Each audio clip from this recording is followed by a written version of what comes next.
Welcome into After Carmen, 11 Warriors official post-game show brought to you by the First Bank of Central Ohio, the official bank of 11 Warriors. Ohio State earning a 37-9 win over Ohio. A bit of an unusual score, a score that honestly probably should have been higher for Ohio State. They outgained Ohio by many, many yards. I don't have the exact number in front of me, but it was many. Ohio State clearly the better team on the field, but some execution errors tonight, particularly on the offensive side of the ball. The Buckeyes finishing off just two out of 6 drives in the red zone, 4 touchdowns, settling for a field goal and 3 others, turning over on downs of their opening possession. Also 2 interceptions thrown by Julian Sayin. And so plenty to like tonight. Still got out of here with a comfortable 28-point win over the Ohio Bobcats, but also plenty for the Buckeyes to work on in their upcoming bye week. Absolutely, and I think, honestly, if I'm Ryan Day, I kind of like that this game was a little sloppy, and I have plenty of coaching points coming out of this. Easy to get big on your bridges after you knock off then the number 1 team in the country in week 1, stomp your week 2 opponent 70-0. Credit to Ohio, too. They came in here a little feisty, a little ready to play, kind of were willing to throw some punches in this, and hit a big play over the top to get a long touchdown there. I think where the offensive execution was lacking in the red zone was a lot to do with the running game and a failure to establish consistent yards once the field got condensed near the goal line for Ohio State. Overall, they had some good moments running the ball. Some in spans, mainly when Beau Jackson was carrying the football, which I think is one of my big takeaways from this game. We both said it in the press box. I had predicted on our post-game live stream after the Grambling State game on Sunday. Tune into that tomorrow, by the way, if you get a chance there at noon. That I think Beau Jackson will be RB1 by the end of the year. I'm confident now that he should be RB1 right now, at least on running downs, like pass block, pass protecting, receiving out of the backfield. Maybe James Peebles and C.J. Donaldson do that better than him, but he's got a different gear when he breaks through the line of scrimmage, man. And it was so clear when he came into this game after Ohio State struggled in some moments with C.J. Donaldson and James Peebles.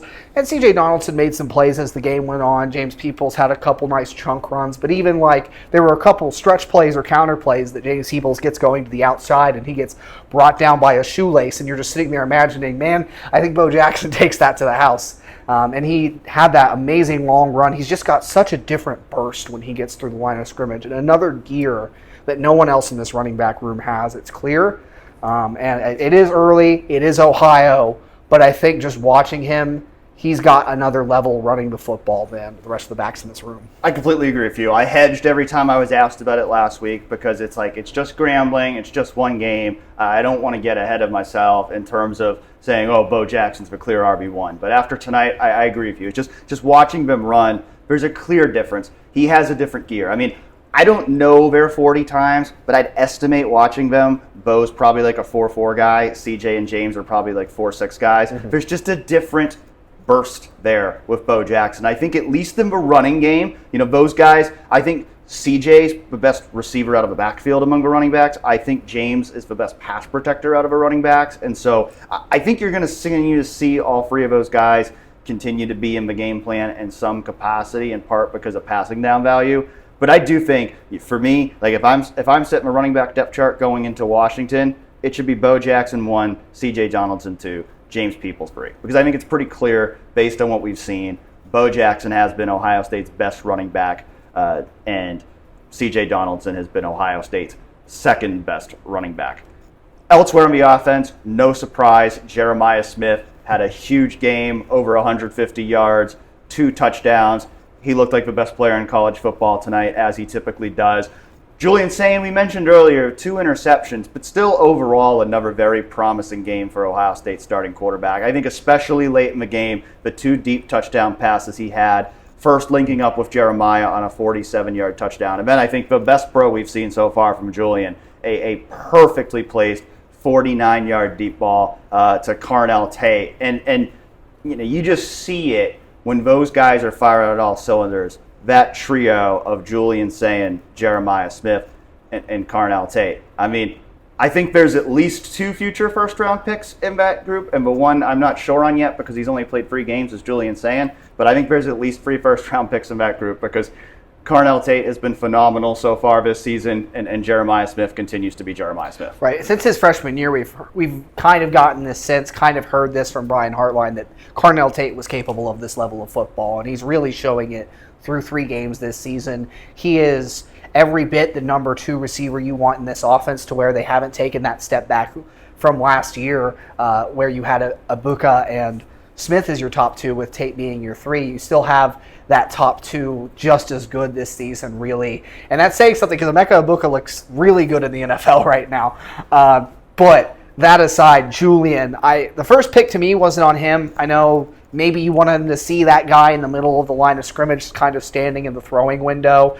But it was a great play to leap up and tip that ball from the Ohio player there. It gets batted around twice. It's a very weird interception. Second one, just got to eat that sack.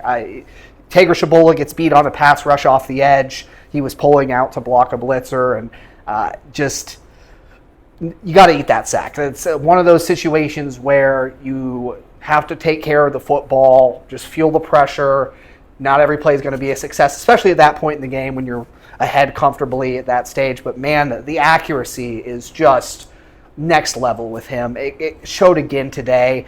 I think he's beyond his years in terms of processing, which was a concern I had coming into the season with him. I didn't know how he was going to read and react to defenses, and thought that might be something to watch for. And man, he works through progression super well. Missed a couple of open guys tonight. I think the one that stands out is Brandon Inniss comes in motion, and it looked like it was a play specifically designed to get Brandon the ball near the goal line. A play they've run throughout the years with various receivers. He kind of goes out into the flats and is standing alone for a touchdown, and Julian didn't even look his way.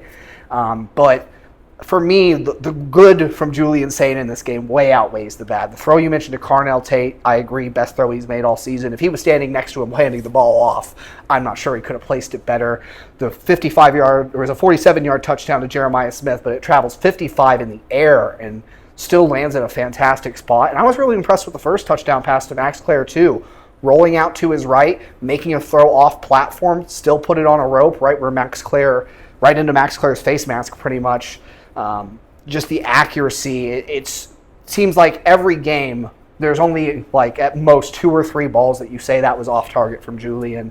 That accuracy was again on display tonight. You mentioned Max Klare. Good to see him get going tonight. A pretty quiet first 2 games. Scores his first touchdown as a Buckeye. He also had a really nice block out there on the perimeter on a long catch by Carnell. So I think tonight was a good momentum building kind of night for Max Klare. Going the other way, we talked about the running back depth chart situation. I think that right guard position is going to be one to monitor too, because we've seen Ethan Ionion will rotate in there.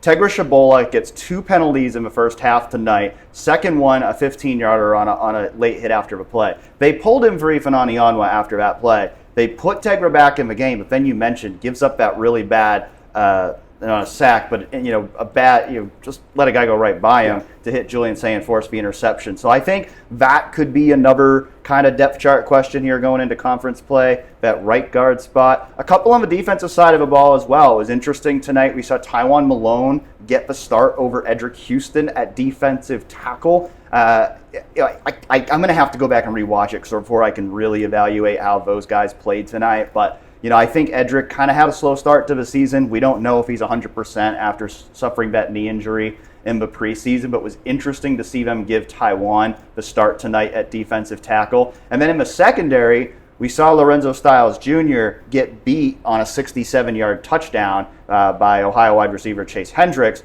And then on the next drive, I think the next defensive play, he breaks on a pass, almost makes an interception, but then gets hurt, has to leave the game, does not return. And interestingly, we weren't necessarily sure who would be that next man up at nickel. It appears that next man up is Jermaine Matthews Jr., because when Lorenzo Styles left the game, Devin Sanchez came in, and we've wondered all year, how are they going to work Devin Sanchez into that cornerback rotation? Well, if Lorenzo ends up having to miss some time, it's possible he now becomes a starting corner, with Jermaine Matthews now becoming the starting nickel. Yeah, I think that was the move I was slightly expecting. Didn't know if maybe Bryce West would get a shot there at the nickel position.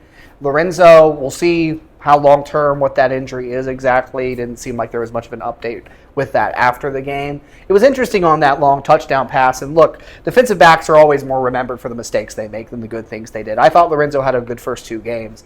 And Agreed. even on that play, he was in phase. He just needs to turn around and play the ball. Like, he kind of went in between trying to tackle the receiver because he felt like he might be beat and trying to make a play on the ball without looking at the ball, and he ended up doing neither, and it goes for a touchdown. It was a bad play, don't get me wrong, but when he's healthy, I still think Lorenzo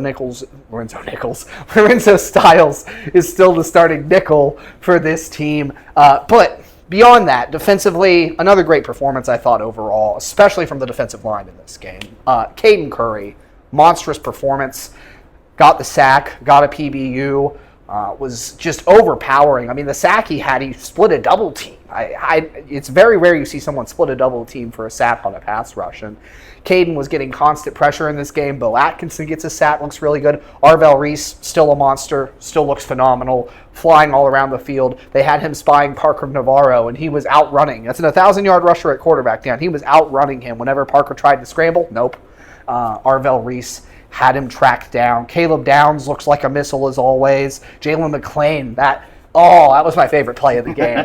Laying that hit over the middle to force an incompletion. And he's looked so phenomenal. Whenever he gets tested in pass coverage, he's ready. Thank you, Big Ten refs, for not calling that targeting. Yes. It was a clean hit, so Absolutely. Thank you. Absolutely. Shout out Big Ten refs on that one. Rare shout out Big Ten refs. But yeah, that great defensive performance overall. Couple things to tweak up, and like you said, a couple of interesting depth chart observations there. Well, as Andy said before, we'll have much more on this game and looking ahead to the bye week tomorrow, or it might be today by the time you're listening to this, on 11 Warriors Live, noon Sunday. Andy, Chase Brown, and myself on there. Hope you'll join us then. For now, this has been another episode of After Carmen, once again presented by the First Bank of Central Ohio. For Andy Anders, I'm Dan Hope. We'll catch you next time.